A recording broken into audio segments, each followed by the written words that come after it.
Just mute Welcome, no! You talked over the intro! Alright, you know what, Cabral, just cut it. Cut it out. No, just fucking... he's not going to. Just stop recording.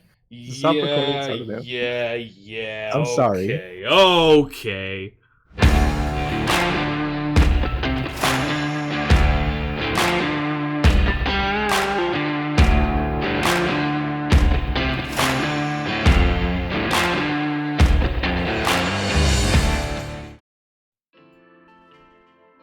Welcome back, everybody, to Double Dip Draft Season 5, Week 5, Crown Division Recap. I'm your host, Spood. Sorry, it took me a second to get that one out. I got a little brain scrambled. Hello, it is your boy, Spood, coach of the Southtown Sandslashers. Joining me, as always, is Aurora, coach of the Huntwood Hunters, and we have got some matches this week.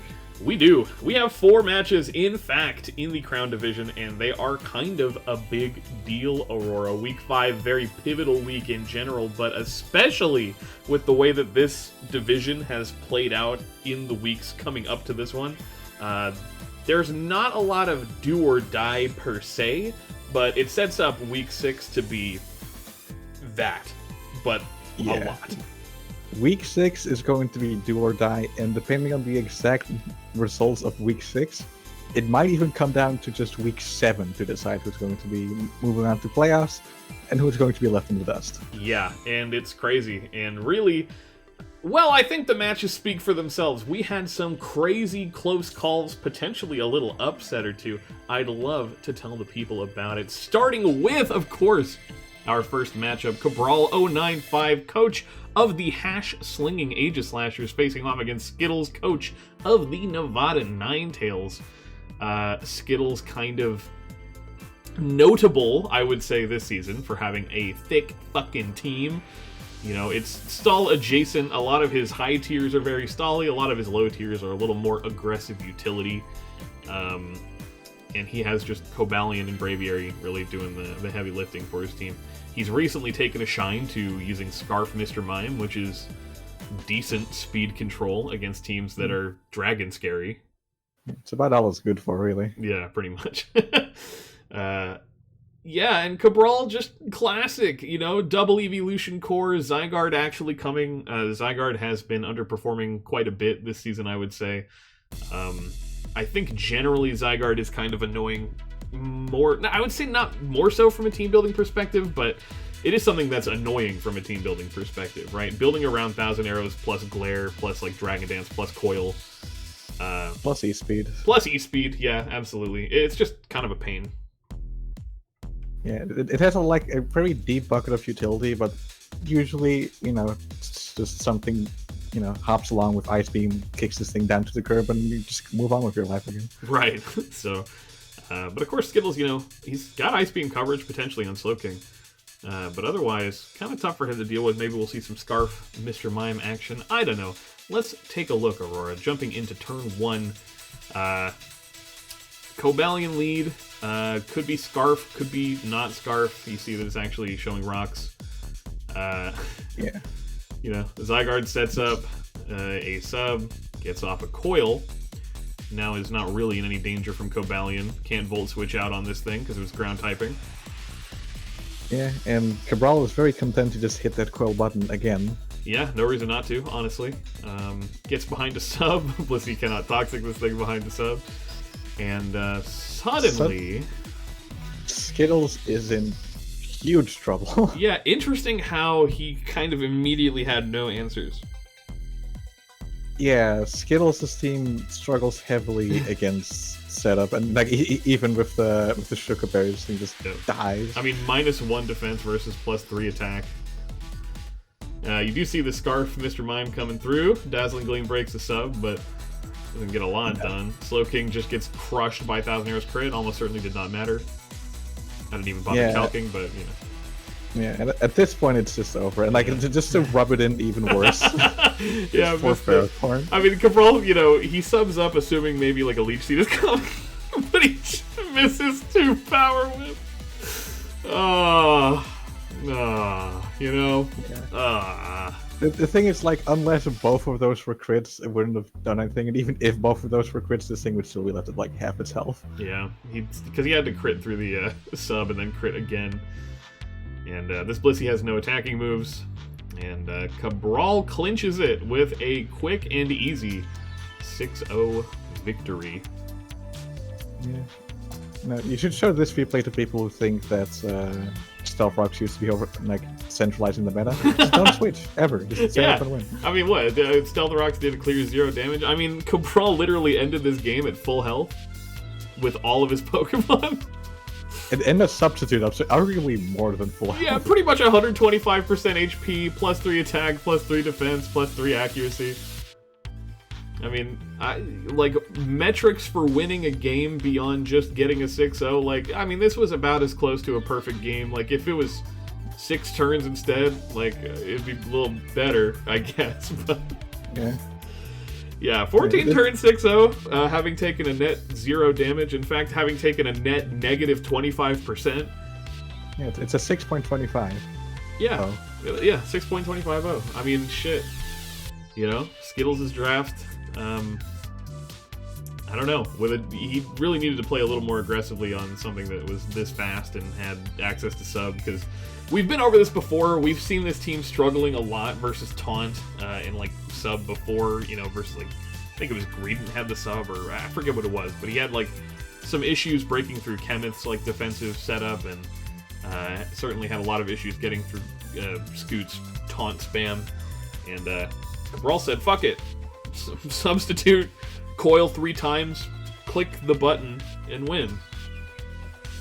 Yeah, 1,000 arrows is and will always be just an insanely good move. Yeah, and it's kind of cool. I mean, we haven't seen really any big moments from Zygarde this entire game, or rather this entire season, but it did finally get a moment to pick up 6 kills. Yeah. You know, just as you do on a casual Sunday evening. Yep. There's really not much to say about it. Unfortunately, you know, for Skittles to have gotten away with anything, he would have pretty much needed to immediately lead Mr. Mime, like Scarf, and attack it. Because even if he switched into it turn 1, it would have been behind a sub. I don't know, maybe it could have lived 1,000 arrows. Probably not. Mr. Mime is super frail. Yeah, Mr. Mime has base 40 HP and 40 defenses, I think, so no, that thing is not living. But you can at least force more aggressive play, like, keep it spamming 1,000 arrows instead of getting behind a sub. Maybe you could have found, like, a turn 1 Toxic with Blissey, although he did, I mean, he subbed turn 1. Like, I don't know, there's not a lot that could have been done. Yeah, Skittles' answers to this Zygarde in particular were just, like, so limited that, like, from the moment that he didn't have the perfect lead matchup, it was basically over already. Yeah, he got a little too comfortable. I mean, I don't know. Maybe he could have like spammed close combat on like the sub and prevented him from coiling. I mean, he did set up one what do you call it? One coil just like without subbing on the like second or third turn. Yeah, but I mean, what was there like substituting? Yeah, like Cabal couldn't have stopped her from doing that though. I don't know. Not much to say about it, you know? Skittles kind of got pussy popped, and there's, you know, the counterplay was quite limited. But you know what? Tell me about counterplay, Aurora. Where are we going next? We are next going into the match between Scoots and Firebolt. Scoots, of course, coaching the Dumble Scoots Army, and Firebolt coaching the Minnesota Magikarps. Yeah, this was one Firebolt definitely wanted to pick up. A hard game for sure. Obviously, Scoot's the favorite to win. In this matchup, Firebolt unfortunately underperforming a bit this season, sitting at, I think, 1-3 going into this match, right? Because it's week 5. So he really wanted to pick up an upset here, and it wasn't impossible. I mean, he had the team to do it. Even at team preview, you kind of see, like, actually, it's really tough for Scoots to get through this Skarmory without Chandelure. You know, Lando kind of struggles versus it. Weavile can't really brute force its way through like a Rocky Helmet variant unless it like flinches it down with Icicle Crash, which is possible, but you know, you miss one or don't get the flinch and you immediately get body pressed or roosted on. And honestly, like Skarmory just resists pretty much anything that like Exeggutor could do. Yeah, X-Cloud could be bringing back in the flamethrower for it. That's true. I wonder how the speeds match up. Let me check. So, 258 max versus 262. Oh, okay. So, I mean, if they're both uninvested, Skarmory will outrun the X-Cloud. So, he'd obviously have to run some speed, which is not inconceivable, of course. But, you know, just depends on speed creep and other thresholds. I don't know. This was looking to be a pretty promising match. And as we go into turn 1, I don't know. Chandelure versus this thing. Pretty much turn 1 is your opportunity to check and see what it is. If you see a Stone Edge off the gate, you'll probably expect it to be no guard. We wouldn't have been able to tell. Misty Terrain obviously would have prevented Flame Orb from proccing, but I don't know. Seems unlikely. Yeah. And that knockoff from Feeny does a lot of damage. It's actually crazy. And actually, this is a very funny turn here. So, the Leaf Storm miss actually makes it so Shadow Ball 2 it KOs because he doesn't get the special attack debuff. And then, speaking of special attack debuff, Misty Terrain prevent Draco from killing because it halves the damage of Dragon-type moves. So, Fireball gets away with actually a lot of stuff right there. I was about to say, like Fireball gets away with murder as the Shijimai just takes out the Executor. Yep. Drapion comes in on Feeny, takes a knock, loses its Scarf. That is unfortunate for later, but you know. He does get damage on Feeny, which is very important. Feeny is pretty annoying for him to deal with. Yeah, and basically like it's forced out here. And you know, Landers comes in, takes the poison jab, doesn't really care that much. Yeah. Doesn't get poisoned. Actually could have been poisoned on account of it being a Levitator, or like a flying type in Misty Terrain. Yeah, and here we see this Skarmory come in, which is, you know, this thing is a huge problem for Scoots. Yeah, so he's got the Rocky Helmet, he's shown Iron Defense, probably Body Press, probably Roost. Body Press there. He actually questionable play to go like direct into X-Cloud. I guess he was banking on a second Iron Defense or something. But then Firebolt just lets it die to Chandelure. Which, don't love that, honestly. It's a very questionable choice to make. Granted that, you know, Firebolt's team does struggle a lot against it.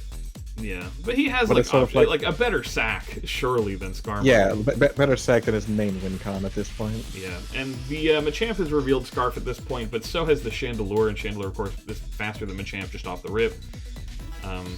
He brings in Duraludon and eats an Earthquake on Lando so he can get this back into Ice Punch, but unfortunately just barely fails to clear the one-shot.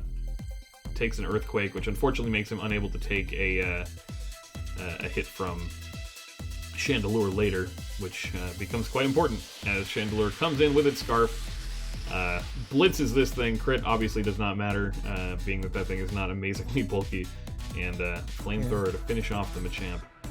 I mean, not only that it isn't bulky, it's also just like, you know, what's Comfy going to do against the Chandelure? Yeah, it's not going to kill us. Yeah, it's like it'll hit foul play at best, and that's it. That doesn't kill it. And that's really it. Unfortunately, like, Scoots was honestly could have been quite on the ropes, especially if that like Ice Punch had killed the Landorus. Then he could have gone into Comfy, sacked it, come back in with Stone Edge, and been able to live a hit from Chandelure, obviously like living a single Flamethrower, allowing him to Scarf Stone Edge everything in return. Yeah, that Weavile could have still like Ice Sharded, perhaps. True. If it has it. Yeah.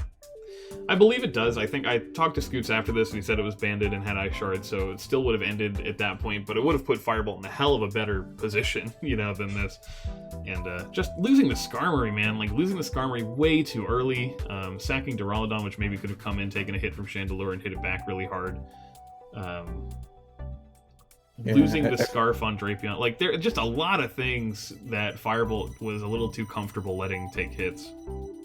Yeah, I feel like probably like instead of the Skarmory, like I don't feel the comp they added too much to the team, because like it does like middling against Landorus, does nothing to Chandelure, and it might. Well, it's a good answer to the Weavile, is the thing. Like, it can drain against Weavile and out prioritize Ice Shard, because Triage is a +3 priority.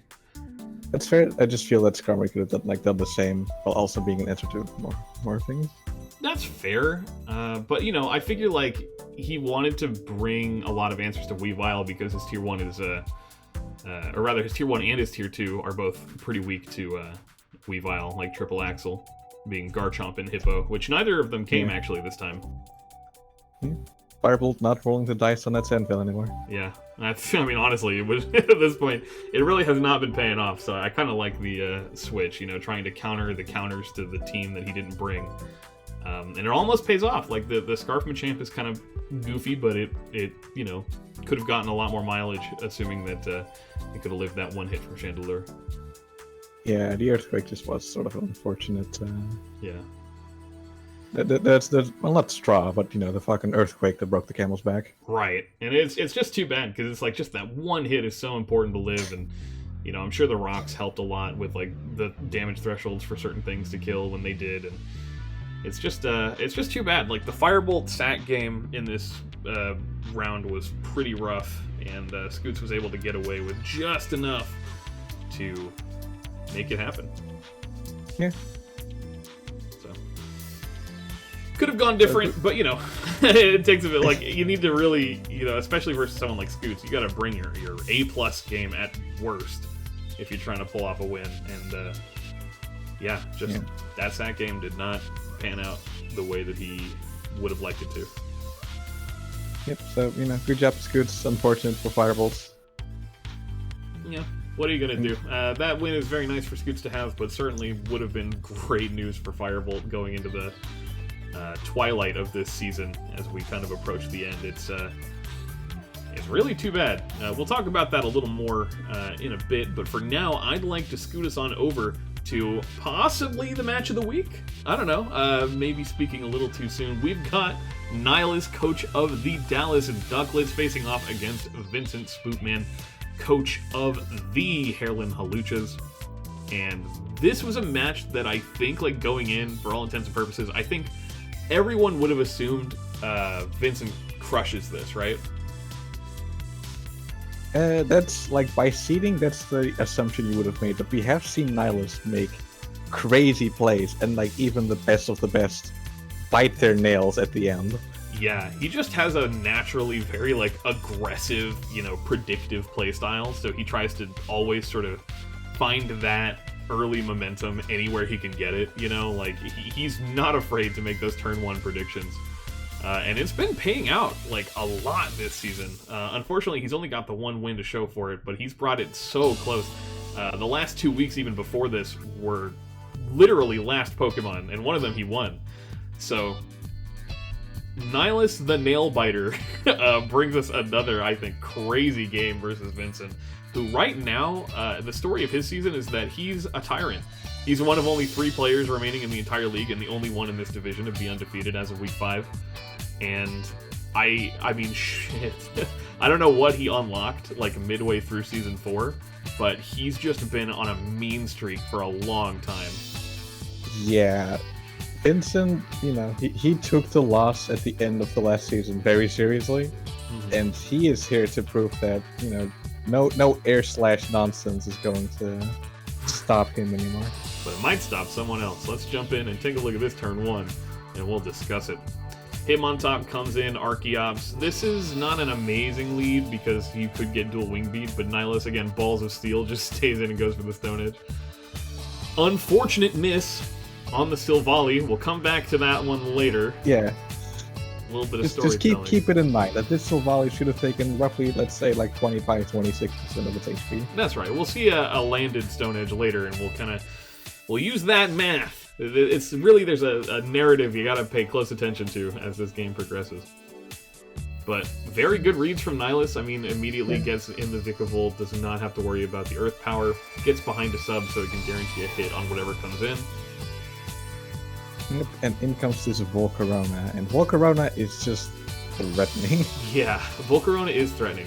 Thankfully for Nihilus, he does have something in the back to deal with it every time, which is Unaware Windowberry Quag. You'll see it coming in right now.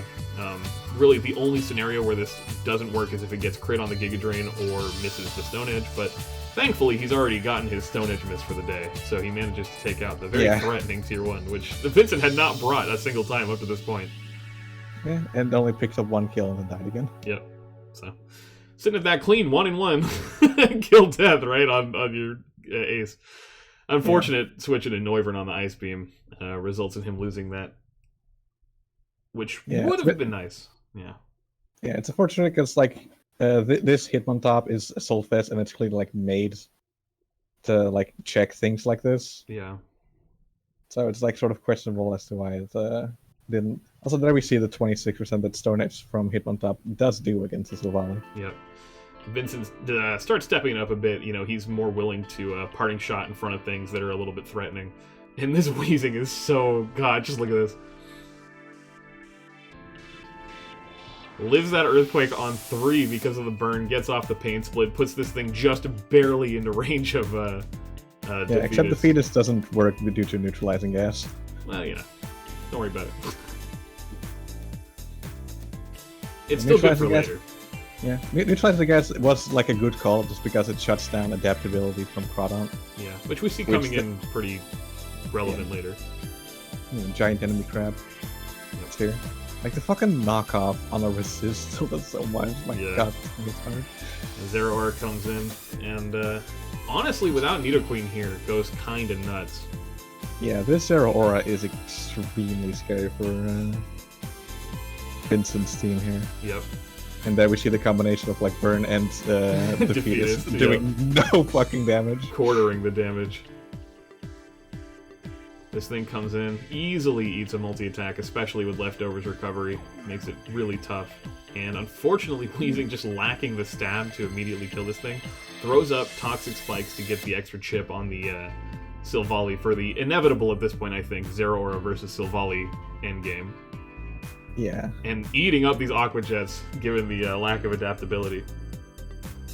Yeah, and you know, the probably would have been like slightly better to Will-O-Wisp right off the bat instead of the Toxic Spike first. Yeah. Too bad, because it's so close. He's just about able to live this if he, you know, like he could have lived this multi-attack. It only was doing like 22-ish. If he hadn't taken extra damage off the Crawdon. Yeah. Also, could you inform me of how much HP that this Sylvali has left? Well, I would love to, Aurora. This Sylvali is sitting at a cool 23%, or if you want to put together all the puzzle pieces we've laid out for you along this ride, that Xerneas lived by roughly a Hitmontop Stone Edge. Which, like the one that missed at the very start of the game. Literally, the turn 1 Stone Edge miss ends up being the deciding factor in the Nihilus versus Vincent game, taking it all the way to the Razor Wire ending. And then, unfortunately, it does not come together.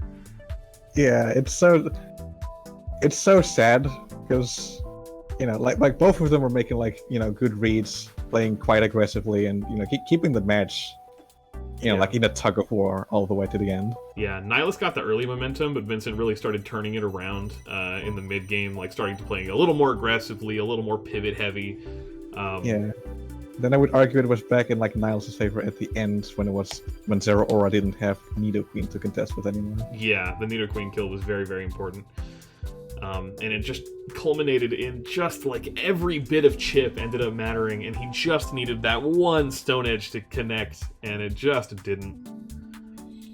Yeah, so at the end of the day, you know, Vincent ends up taking it by a hair over Nihilus. His fifth win of the season. I mean, crazy. Yeah, Nihilus showing such good play, and yeah, it's like every match has been like very entertaining. He has played incredibly well. It's just, I don't know, like it keeps just barely missing. Yeah, he gets so close every. I think this is the second or third time he's lost 1-0. Yeah, it's honestly just terrible. He gets just so close. No matter who he plays, you know, it's just so like toss-up moment, and it's just like in this case, it came down to a 20% miss on a turn 29 turns ago, you know, and it's just like the most, you know.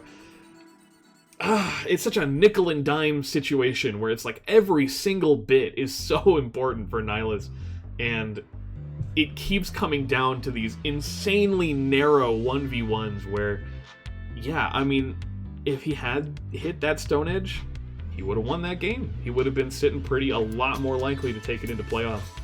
And unfortunately, that's just not the world we live in. Similar to not living in the world where Vincent took it all the way to grand finals on that 5% air slash. Notes of that coming back, where... Yeah, so if you take that 1 in 20 and now this 1 in 5, we're in a 1 in 100 world right now. Yeah. Crazy. 1 in 100 worlds, and it's the one we're in right now, where Vincent did not indeed beat Scoots, but he did indeed squeak by Nihilus to keep a pristine 5-0 record for his 5th season. Well, I guess it's not his 5th season, but our 5th season of the Double Dip Draft. Total. Insane. I mean, what a nail biter. That's one people are going to talk about that one for a long time, I think. I'm going to talk about it for a long time. I don't know about you. Yeah. Well, let's not let it take up too much more time of this particular video and move on into our last match between Mass of the Minneapolis Magnazones and Kenneth of the Near the One Leader Kings. You nailed that. That was good. I know you usually get a little tripped up, but you just nailed it. Good job, Aurora. I totally don't actually have made a piece of paper with just all the names on it, so I don't fuck them up anymore. The sticky note on your monitor. Yeah, this was one where really, if Kenneth won this game, he pretty much was not like hard guaranteed playoffs, but he's just so close to that qualification that it's like any win that he gets at this point is really, really important. Versus Mass, who arguably needs wins more than Kenneth does, where he is in such direct competition with Cabral and to a lesser extent like Nihilus and Firebolt for that 4th spot, that if he manages to make an upset here, he makes a really strong case for himself going forward. Yeah, because Kenneth is coming into this week 3-1, and Mass is coming into this week 2-2. So if Mass takes this one, then they're like tied up aside from differential. Yeah. And honestly, Mass has been the guy to watch this season, given that he ended his last season on a pretty rough 1-6, like a minus 20-ish differential, like quite a poor season, all things considered. But of course, that's his first season, so you can't expect much. He came out the gate swinging, immediately picking up 2 pretty good wins. And, versus Kenneth, he had a shot at picking up his 3rd and really making a strong case for playoffs. And, Aurora, I'm ready to watch this if you are. Yeah, let's see what this turn 1 is looking like. Yeah, let's have a look. Tyrantrum Scarf lead deletes Rotom, which off to a quite good start for Maz. Yeah, the fucking lead matchup and outcome that Vincent would be dreaming of. Yep. Vincent would be true. Very true. Kevin's showing some awareness, going for the knock on the inevitable switch, knowing he's not going to get away with an Earthquake on that thing. Kevin has some ideas here. He knows what he wants to do versus this team. He has basically one pretty wacky strat that he's trying to go for. Classic Dragon Dance U-turn into Linoon, eats the Darkest Lariat. He's playing around Math actually quite well at this moment, like after losing that really rough turn 1. Yeah. Switcheroo on this thing. Maybe with that Flame Orbs, now this thing's burnt and not doing a damn thing. Yep. Even especially after the parting shot, like, good grief.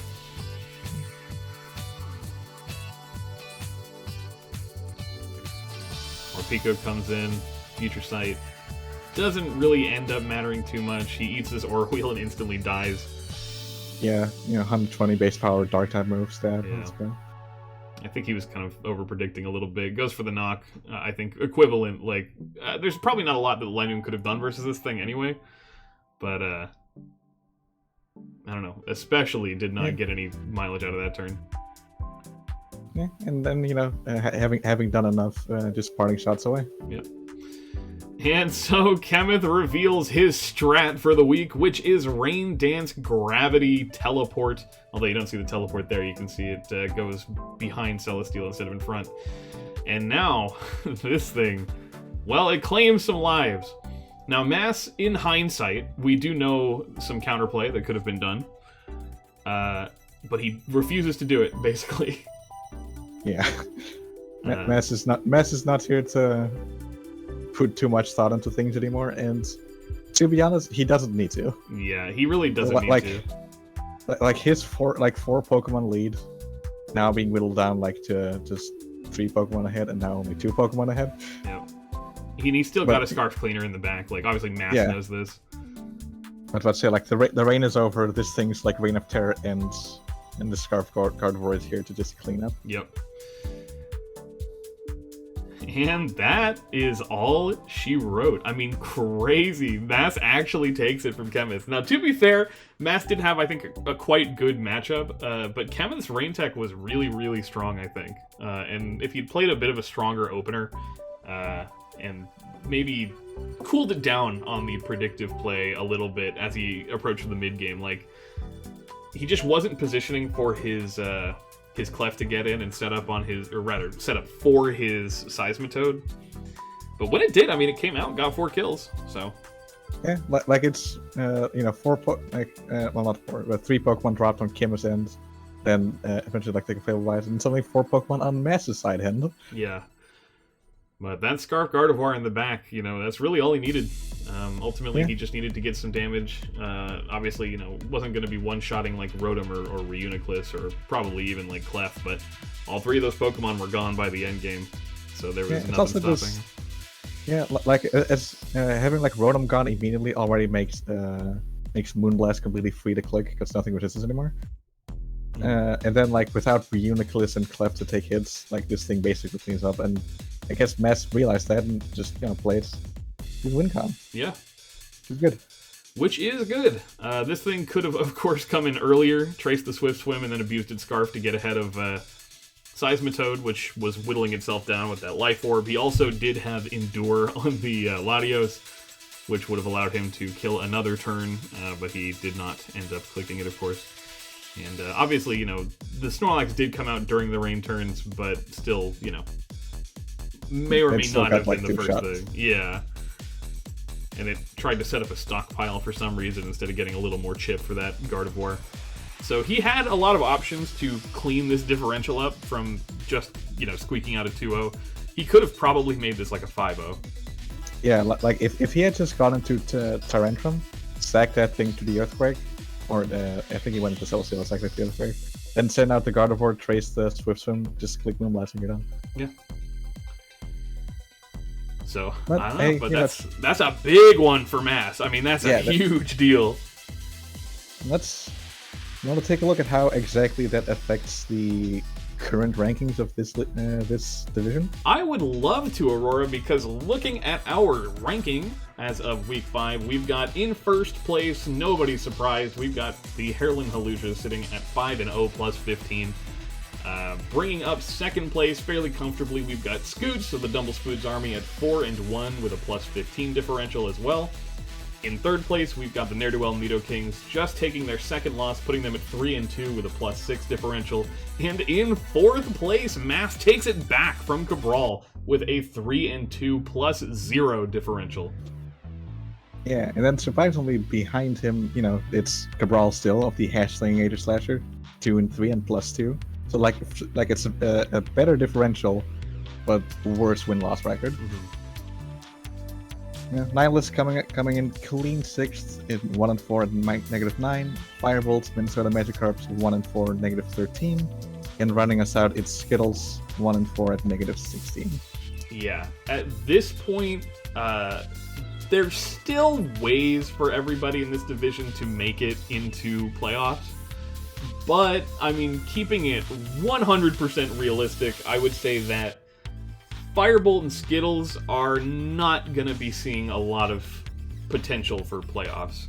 Firebolt maybe a little more than Skittles, just given that he has, like, slightly more differential to play with and maybe is more favored to do better in his next 2 matches than Skittles is. But he's going to need an absolute miracle if he wants to make a case for himself in playoffs. Yeah, and that is not only entirely right on his own performance, like their own performances, but also like on other people's performances. Because if both the Ne'er-Do-Well Nido-Kings and the Minneapolis Magnazones take a W next week, then playoffs is decided. Yeah. When they get to 4 wins, because that'll put everybody else at 2 at best. Yeah, because the next week's match is the Nido-Kings versus the Hashling Aegis Slashers. So if they lose once more, they're at all people are at 4 losses, and all moving on people will be at 4 wins. Therefore, they can't be like taken over anymore. And that's kind of the interesting thing.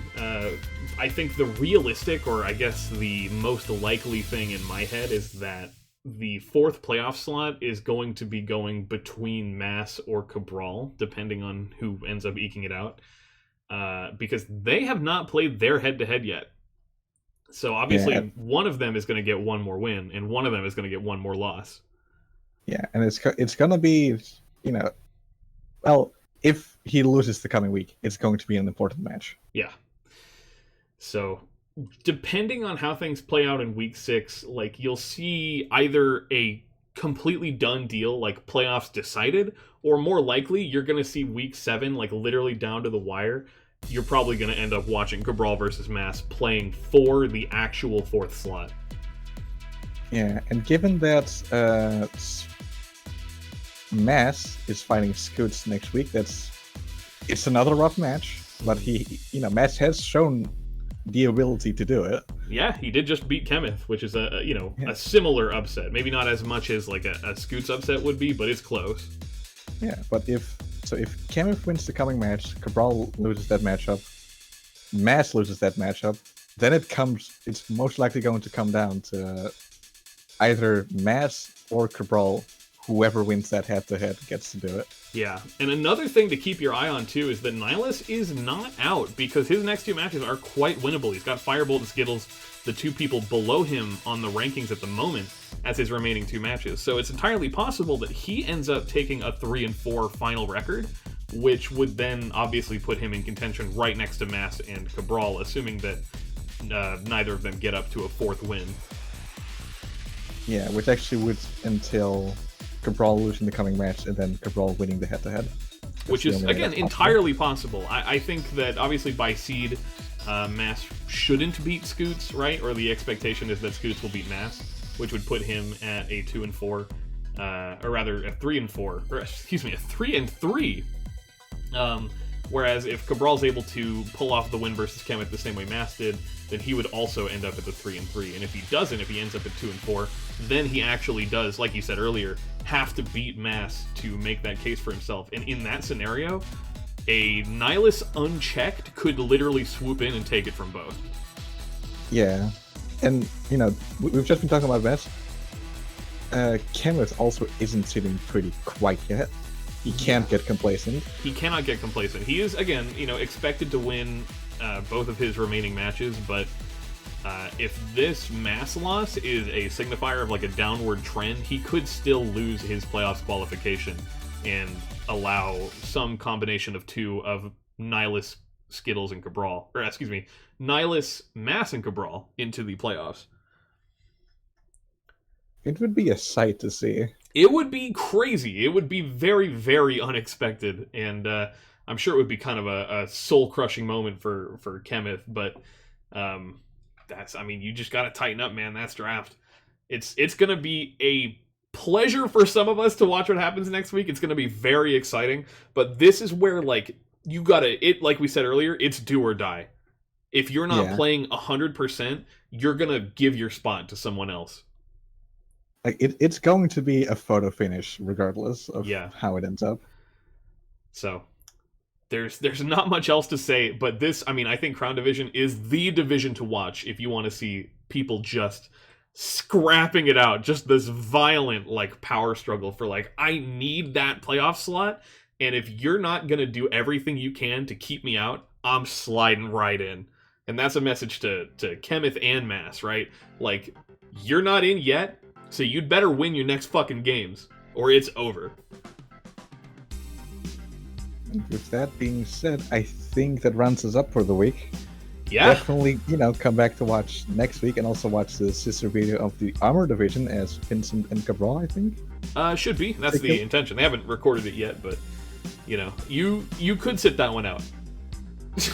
You should watch it. It's not like a big deal, but like you don't need to watch that one. That one's I think some people would agree that that's a stinky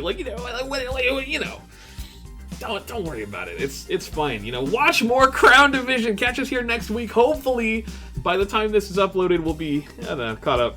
I doubt it. Hey, well, I think.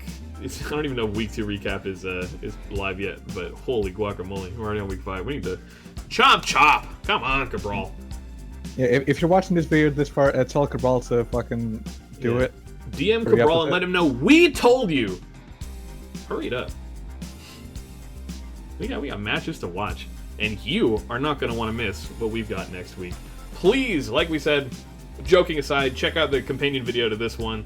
Spoopman and Cabral are going to do a fantastic job listing off the exciting things happening in the Armor Division, and of course you're going to catch us next week as we approach the penultimate week of the group stage of Double Dip Draft. Who is going to drown and who is going to swim? You'll just have to watch to find out, and we'll see you then. Bye-bye.